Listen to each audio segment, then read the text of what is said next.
Hey everybody, so today I am here to do the next video in the exclusively pumping series here on my channel. Today we are going to be talking about how to exclusively pump right after birth while you're in the hospital. I personally don't have any experience in this area. I direct nurse right after I give birth until about 2 weeks postpartum. It's just personally what works best for me. That's when I transition to exclusively pumping. However, I am a part of a couple Facebook support groups, and I ask the moms on there what they suggest, what kind of advice and tips and all that kind of good stuff when it came to exclusively pumping right after birth. The two support groups that I will have linked down below and I will be talking about a little later is there is one called Exclusively Pumping Breastfeeding Without Nursing, and another one that I am personally an admin of called Breast Bottle and Beyond support group. So I will have those two linked down below for you, and like I said, I'll mention them here in a little bit. As the title and the intro kind of implies in this video, obviously I'm only going to be talking about how to exclusively pump straight from birth. If you're looking to transition like I did, or in some shape or form, direct nurse and then transition to exclusively pumping, I will leave a link down below. I have a video on how to transition, but like I said, this is going to be strictly exclusively pumping straight from birth. One of the first and foremost things that you can do is to let your healthcare providers know ahead of time that you are planning to exclusively pump. I'm talking doctors, nurses, everybody, so they're all aware of what's going on. And I know that, doctors and nurses can't always keep everybody straight, so don't be afraid to remind them and to keep reminding them so they keep on track of what your needs and wants are. Another thing that I kind of wish I could have done for Mark, but honestly, my exclusively pumping experience started off unexpectedly, so I wasn't able to do this. However, one of the ladies in the support groups that I had mentioned suggested this, and I thought it was amazing. It's letting your significant other know what to kind of expect. Obviously, with kids in general, you have no idea what you're getting into until you're in the thick of it, because every situation is different. However, you could let them know that you might need them to go get the bottle parts. You might need them to go take milk up front to the nurses to be put in the fridge. You may need them to mark your bags of milk. Whatever it may be, just those little things that really do help, especially right after postpartum when you're all sore, whether you've had a vaginal or cesarean section, it doesn't really matter. I feel like either way, those first couple of days are a little rough and you can always use as much help as you can get. So preparing your significant other and really talking out your decision with them, I feel like makes a world of difference. Like I said, my first experience with exclusively pumping was unexpected. I didn't plan it, so I really couldn't prepare Mark for it. However, the second time around, I knew with Remy I wanted to exclusively pump, and I talked to him a little about it, and I really feel like it gave us more of an understanding, and I wasn't sitting there the whole time wondering if he understood why I was doing this, if he understood how hard it was, and I really talked my feelings out with him, and I think it helped a lot. I forgot to mention, if you hear any toys rattling, giggling, whatever it may be, it's because little Miss Remy is joining me in this video today. So there is that. But on to the next point. So I personally did this last time and I really enjoyed it. However, I have found in my previous experience that it's not entirely necessary, but you can pack some stuff for the hospital for your pumping journey. Like I said, with Sophie, I didn't know I was going to be pumping, so I didn't have anything packed. I don't even think in the way of breastfeeding at all whatsoever. But with Remy, because I knew ahead of time I would be pumping, I went ahead and I packed certain things to help me. And I really felt like it made me feel a little bit more prepared, and I don't know, it made me feel better in general, and it also made things easier. So you can pack a few extra things if you would like.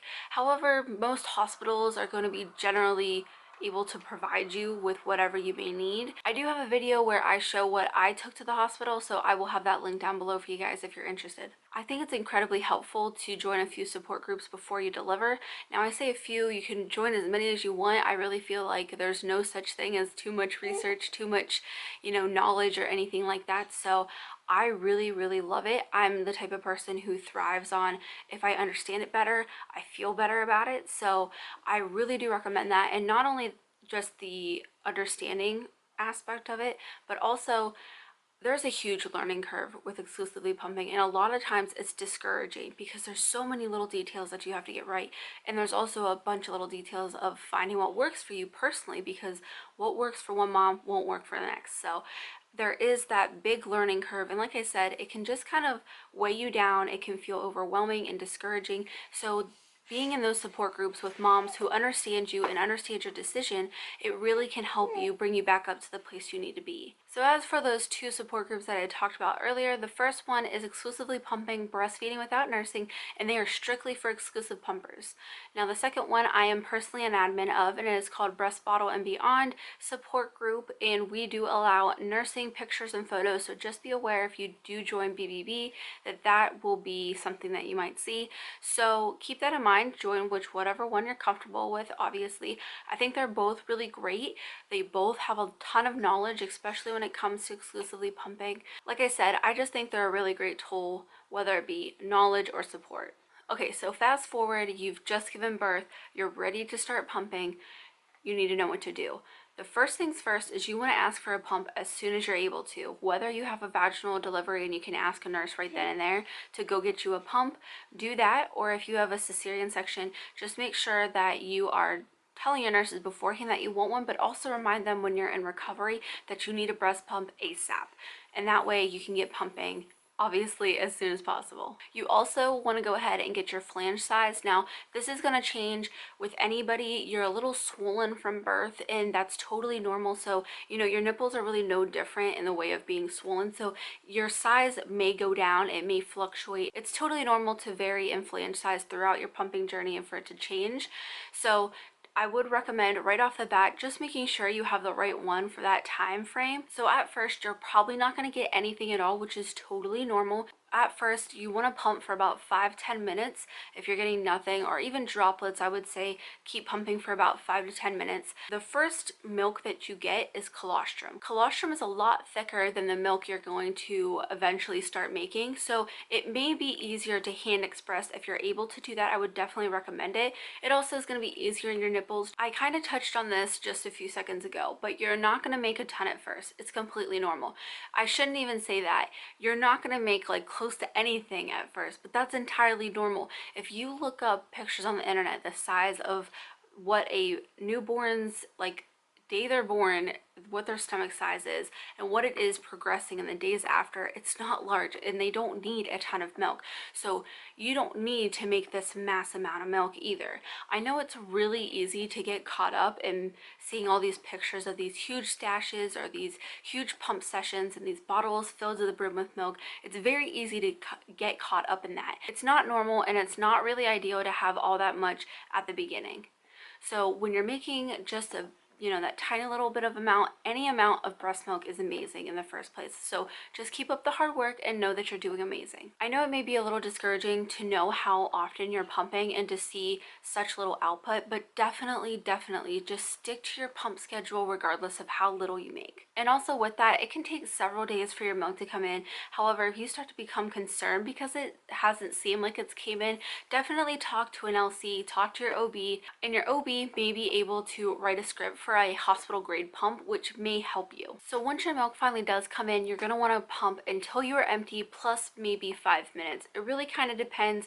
Do whatever you're comfortable with. If you start to notice that you're getting a little bit more of a supply than you want or that you can handle, definitely back off that extra 5 minutes and just pump until empty. Definitely do not forget to take care of yourself. Lube your flange. Use those gel pads that I've talked about in the past to help with sore nipples.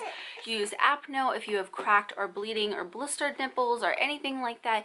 Make sure that, if you're in pain or you're struggling or you're feeling down, make sure you take care of that. Don't try to push through and deal with that all on your own. Make sure you're talking to somebody. Make sure you're finding things that work for you, because that's what's important.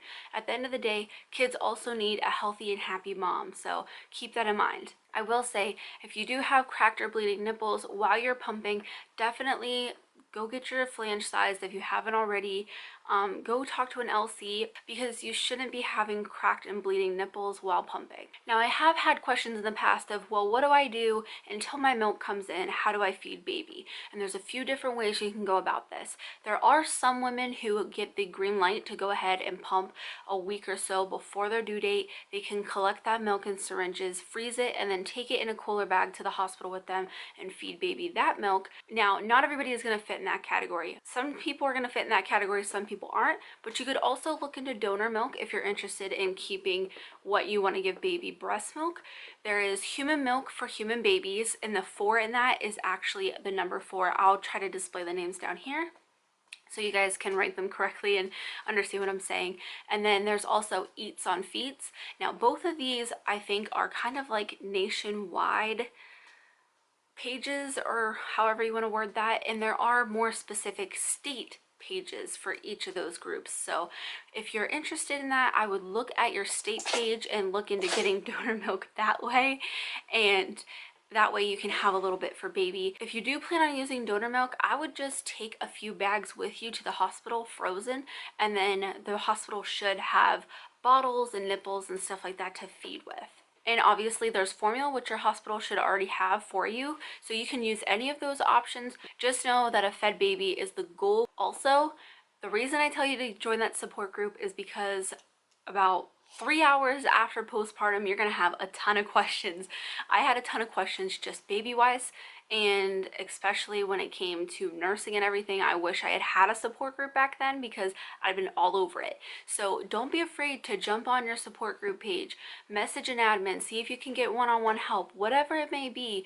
Definitely reach out, get the help with whatever questions you may have. Now, some things when I was looking back and reflecting on the time in the hospital with Remy that I wish someone would have told me was to trust your body, that it knows what it's doing, that you're gonna make the milk, to not freak out, to just hold and snuggle and kiss on that baby and let it just kind of be the last thing on your mind. I wish that someone had told me to chill out and relax and things will fall into place, because the last thing you need to be doing after giving birth is white knuckling it and worrying about your supply and all that business. So really just try to take a breather, you know, smush up that little baby that you just gave birth to. Oh my goodness, they're so cute when they come out. And I know that hooking up to your pump so frequently is so hard, but just try to keep in mind that it's giving you an opportunity to feed your baby. Especially when I was in the hospital with Remy, I started to really resent pumping. I really hated it. I almost didn't want to do it. And I just had to sit there and I had to tell myself, you know, this is how I'm going to feed her, and this is my time to do that, and this machine is allowing me to provide for her. So try to keep that in mind. Try not to have too much of a negative attitude about it, even though I know it's super easy to do. Now, one thing I will say that a lot of the women in the support groups were saying, I personally didn't have any experience with this because I didn't exclusively pump straight from the beginning, but is they were saying to really stand your ground, hold your decision true, because a lot of them felt pressured to directly nurse when they had decided they didn't want to do that. You know, it's your body, it's your boobs, it's your decision. However you want to feed your baby, feed your baby. So I really hope that none of you have to face that. But if you do, you know, reflect back as to why you made the decision. If it's what works best for you and your family, do it, and don't feel like you owe anybody an explanation. I will say that when you get home, there's going to be a huge learning curve, whether you're bringing home your second, third, first, fourth, seventh, eighth baby, whatever it may be. I feel like there's always going to be a learning curve. Adding that little tiny human to your normal routine, there's always going to be a little bit of something. So I will say, try to just soak it in. Try not to stress too much. Stick to your pumping schedule. Like I said, try to trust your body, understand that things are going to work out and things will fall into place. If you're struggling, reach out to a support group, and just know that you're not alone in this. I'll have the video that I did a while back linked down below for you guys on tips and tricks when pumping with a newborn. So hopefully that might help some of you mamas out. That is everything that I have for this exclusively pumping video. For those expecting moms who may be watching, congratulations. I hope your delivery goes smoothly. I hope you both are healthy and happy. For those moms who may be watching in the hospital, congratulations on your new little one. I hope you are just having the best day ever, because I know it just makes me teary-eyed thinking back to it. But I hope you guys enjoyed the video, and as always, thanks for watching.